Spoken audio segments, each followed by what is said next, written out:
Welcome to my lesson number 4. In this short lesson today, I'm going to introduce to you isotopes, neutrons, and also at the end we will be doing some chemical calculations also. I will talk about the mole concept too. So this is going to be a very interesting lesson. We already know that atom is made up of a nucleus in the center and electrons are moving around the nucleus, and we know that positively charged protons are sitting on the nucleus. In addition to that, uncharged neutrons are also going to be present on the nucleus. So remember, I'll show you my model of my proton. I have put red color for the proton. So these are protons sitting on the nucleus. In addition, you have neutrons, zero charge. So this is my model for the neutron. So they are all present inside the nucleus, and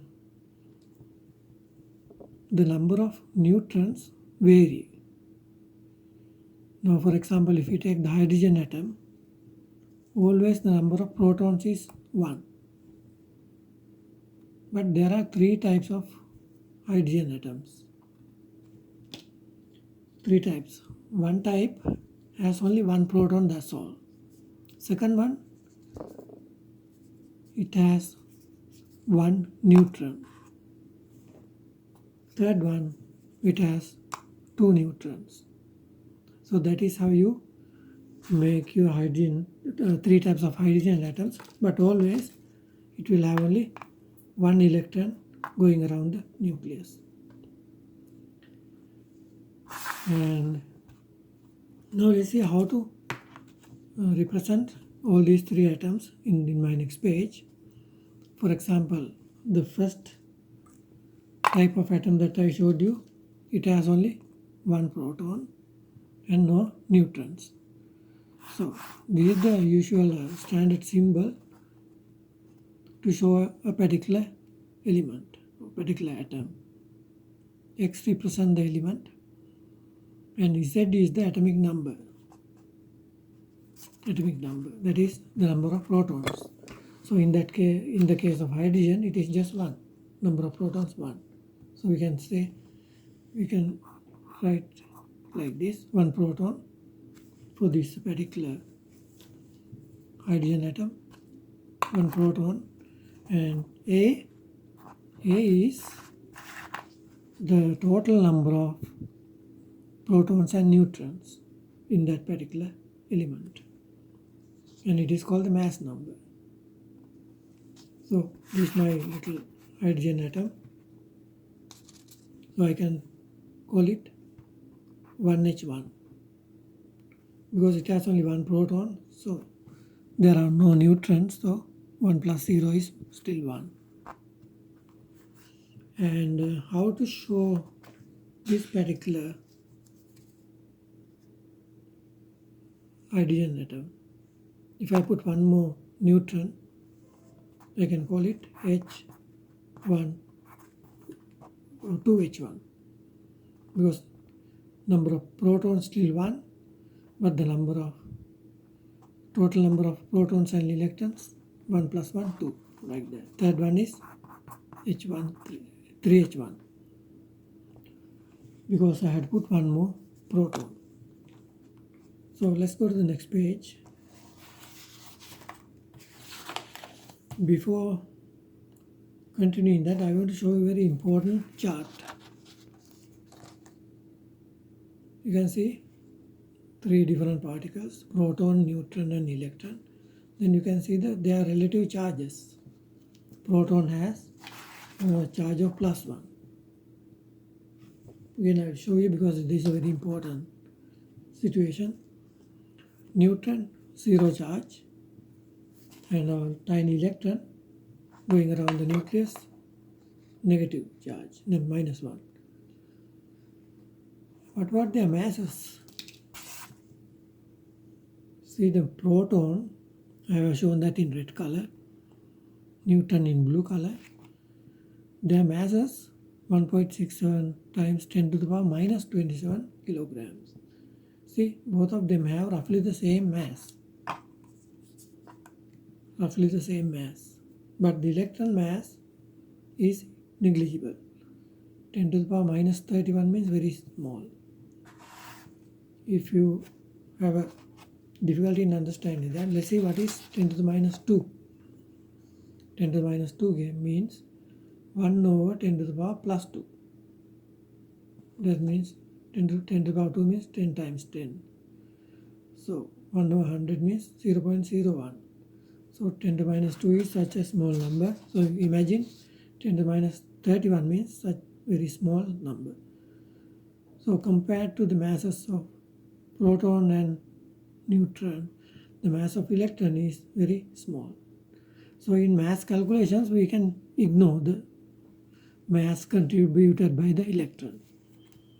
Here I have shown you again the three types of hydrogen atoms.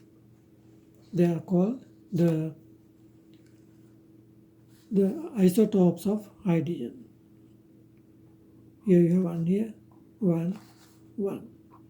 Because atomic number is 1 for hydrogen all the time.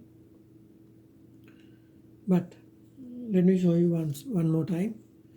This hydrogen atom has 1 proton, no neutrons. So number of protons 1, total number of protons and neutrons again still 1. Second one is called the deuterium, 2H1. So again 1 proton and 1 neutron.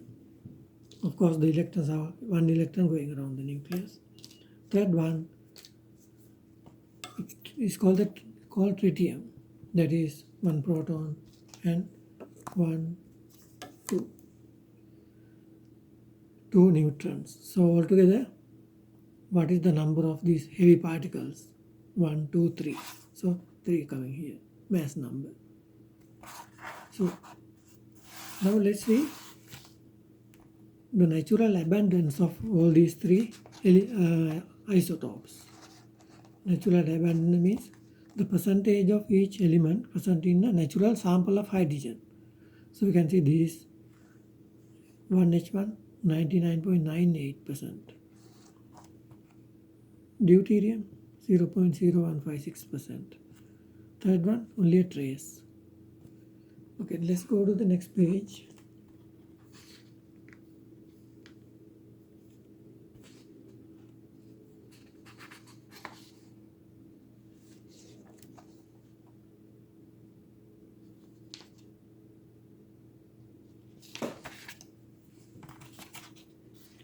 Now similarly, if you take carbon has 3 isotopes. We know the atomic number of carbon is 6, 6, 6.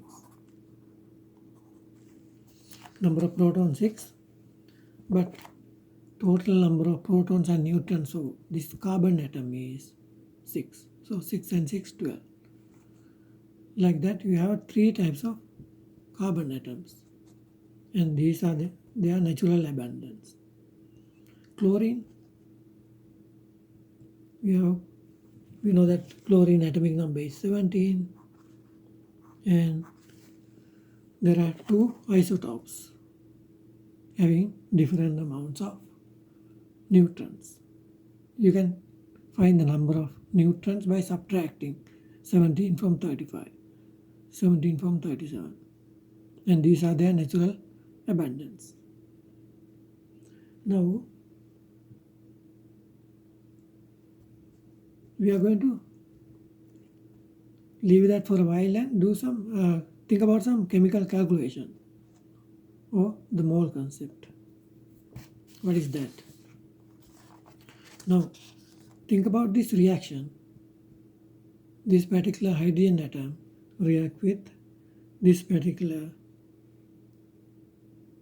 lithium atom. So we know atomic number is 1, atomic number is 3 for lithium. So this kind of reaction can even happen in gas phase reactions. So when they react together, they will make a bond between H and Li. It's called lithium hydride. Now we are going to see how to do the calculations, mass calculations in this one.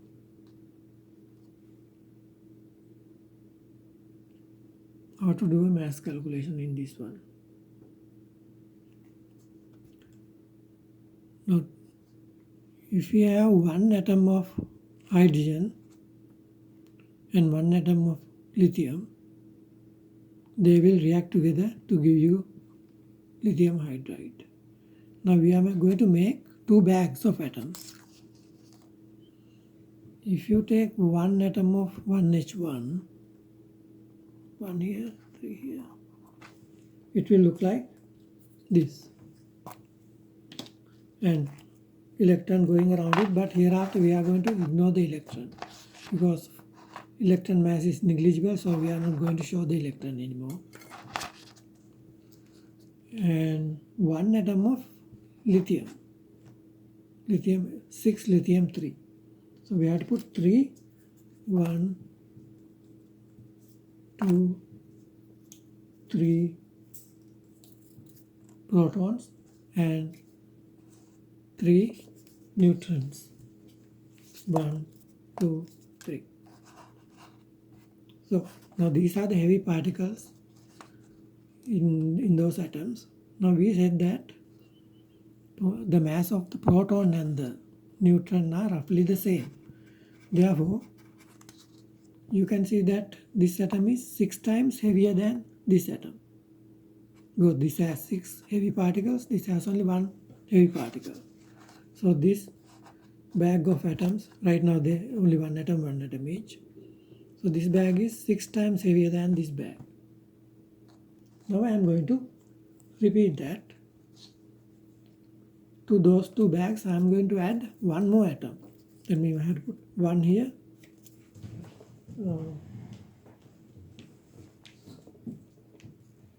I had to put 1, 2, 3 protons and 3 more neutrons. Sorry. So now you can see there are 2 particles in this one, 2 heavy particles and 12 heavy particles in this bag. 2, 12. 2 times 6, 12. So again this bag is 6 times heavier than this bag.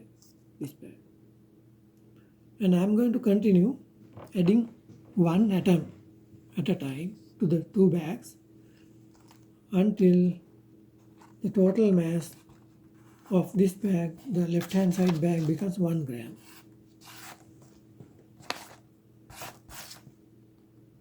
Assume that it happens when I will have added 4 atoms each.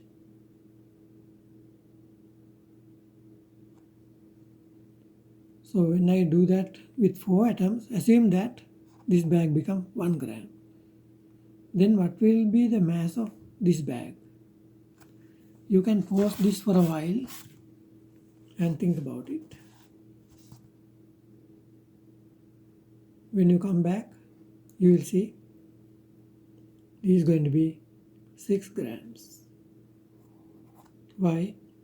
Because we added 1 atom at a time. And when the total number of atoms is 4, we assume that this became 1 gram, then this should become 6 grams. And I am going to tell you some big lie at this moment. And this Avogadro's number, and this number 4 is called Avogadro's number. For the time being, I am going to tell you that the Avogadro number is 4. Before the end of this lesson, I will correct that mistake, because this way you can easily understand what is happening here. If you still have a difficulty, you have to go back to the beginning and think about it again. And when you have 4 atoms in each bag, we call it 1 mole. 1 mole. So this bag had 4 atoms, lithium bag had 4 atoms. So 4 atoms we call Avogadro's number. Whenever we have 4 atoms, we call it 1 mole. So 1 gram of 1H1 is 1 mole. 6 gram of 6 lithium 3 is also 1 mole. And 1 mole always has 4 atoms. Isn't that interesting? And that is the beginning of the mole concept. If you still have a confusion, please go back and think about it again. And this is my reaction that we are talking about. 1H1 and 6 lithium 3 react to give you lithium hydride. Now we can easily say that 1 gram of 1H1 react with 6 grams of 6 lithium 3. Of course, if you add them together, 7 grams of lithium hydride. See, now you can even answer this question. How much lithium hydride can be produced from the reaction of 175 grams of 1H1 with excess lithium 6? Excess. So when you have excess of this compound, we don't have to worry about it. It's readily available in large amounts. So you can say 1 gram give you 7 grams. So we can put, using an arrow we can show that. 1 gram give you 7 grams, 175 grams give how much? So you can just multiply these two and divide by this. 175 times 7 divided by 1. So 1225 grams. So we have done a chemical calculation already. Remember, that is for these 2 isotopes. That is for the reaction of these 2 isotopes. Now I am going to go to a slightly different topic, but let's start from here. I said that chlorine has 2 isotopes, 35 and 37, with one of them have mass number of 35, other one 37. So what is the number of neutrons? You have to subtract 17 from 35. So these are the neutrons that each of them have.